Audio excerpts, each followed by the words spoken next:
কেনেকুৱা হৈ আছে? আলু আপোনাৰ 27 টকা 28 টকা হোলচেল আছে। আমি খুচুৰা 32 টকা 35 টকা তাৰ চাই বিক্ৰী হয়। বহুত গেলা ওলাই যায় আলু। পিঁয়াজ কেনেকুৱা? পিঁয়াজ 53 টকা 60 টকা খুচুৰা বিক্ৰী হৈছে। হোলচেল 53 টকা 53 54 খুচুৰা কেনেকুৱা বিক্ৰী হৈছে? খুচুৰা 60 টকা। পিঁয়াজৰ আজি এটা মাহৰ আগত পিঁয়াজৰ মূল্য কিমান আছিলে? তেতিয়া অলপ দাম কম আছিলে, মাজত অকণ দাম বাঢ়িছিলে। কিমান আছিলে? 40 টকা। এতিয়া 40 টকাৰ ওপৰত আছিলে। 40 টকাৰ ওপৰত আছিলে। 46 48 এনেকৈ আছিলে। এতিয়া কিমান কিয় বাঢ়িলে? এতিয়া মানে বৰ্তমান মানে এতিয়া এই সময়টো দাম বাঢ়ে, বাৰিষা চিজনটো নাটনি হৈ যায় বস্তুবিলাক অলপ গেলা আছে, বহুত গেলা ওলাই যায়, সেইটো কাৰণে অলপ দাম চাম বাঢ়ে আৰু। আপোনালোকে কেনেকৈ বিক্ৰী কৰিছে? গ্ৰাহকে কি কয় আচলতে? গ্ৰাহকে কয় বস্তু দাম হৈছে বুলি।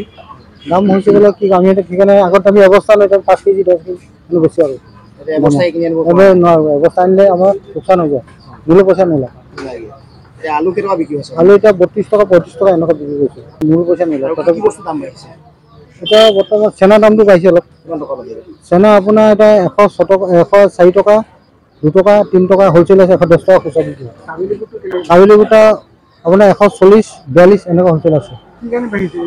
এই সময়টোত অলপ দামটো বাঢ়ে, মানে এই আপোনাৰ সকাম নিকাম চলি থাকে, তাৰপিছত বিশ্বনাথ পূজা আহে, পূজাৰ কাৰণে অলপ দামটো বাঢ়ে আৰু। প্ৰতিটো বস্তু বৰ দাম বাঢ়ি আছে। অলপ বাঢ়িছে না আপোনাৰ ধৰক এতিয়া ছিজনে তাৰমানে এইকিনে আপোনাৰ সকাম নিকাম পূজা পাতল বেছি চলিছে যে, পূজা চূজা চলে আৰু সকাম আছে, সেইটো কাৰণে অলপ দামটো তেনেকৈ দাম বঢ়ায়। আমিতো গুৱাহাটীৰ পৰা মাল নাই, আমি লোকেলৰ পৰা লওঁ। লোকেলৰ পৰা আমি এতিয়া চেনা 103 টকা কিনো, 110 টকা বিক্ৰী হয়। হ'লচেল আমি নীলনৰ পৰা আনো, নীলন ক'ৰ পৰা আনে নাজানো আমি। গুৱাহাটীৰ পৰা আহি ধেমাজিত কিমান হয়?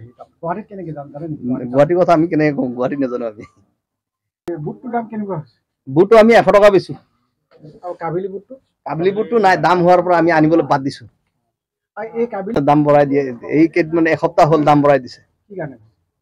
পূজা আহিছে সেইকাৰণে দাম বঢ়াইছে, আৰু কি হ'ব মানে এইবিলাক গ্ৰাহকে হাৰাশাস্তি আমিয়ে খাওঁ, মানে খুচুৰা দোকানী হাৰাশাস্তি। কিনি আনোতে এটা বস্তু এতিয়া কিনিলে এটা, ৰাতিপুৱা কিনিলে এটা ৰেট, দুপৰীয়া কিনিলে এটা ৰেট, সন্ধিয়াত গ'লে আৰু এটা ৰেট।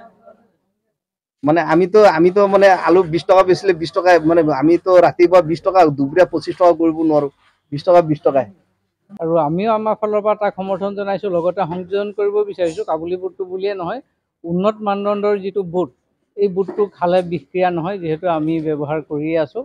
গতিকে তেনেকুৱা ধৰণৰ বুট ব্যৱহাৰ কৰিব লাগে। আৰু দামৰ ক্ষেত্ৰত আমাৰ ব্যৱসায়ীসকলক অনুৰোধ জনাইছোঁ, যাতে ভাদ মাহ আহিলে বুলিয়েই মাহ প্ৰসাদৰ শৰাই আগবঢ়োৱাৰ কাৰণে এই বুটৰ দাম যাতে বৃদ্ধি নহয়, অধিক বৃদ্ধি কৰি নেপেলায়, সেই ব্যৱস্থাটোৰ কাৰণে তেখেতসকলকো অনুৰোধ জনাইছোঁ।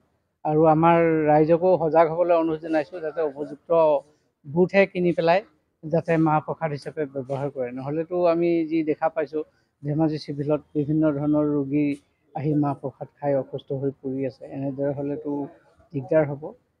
গতিকে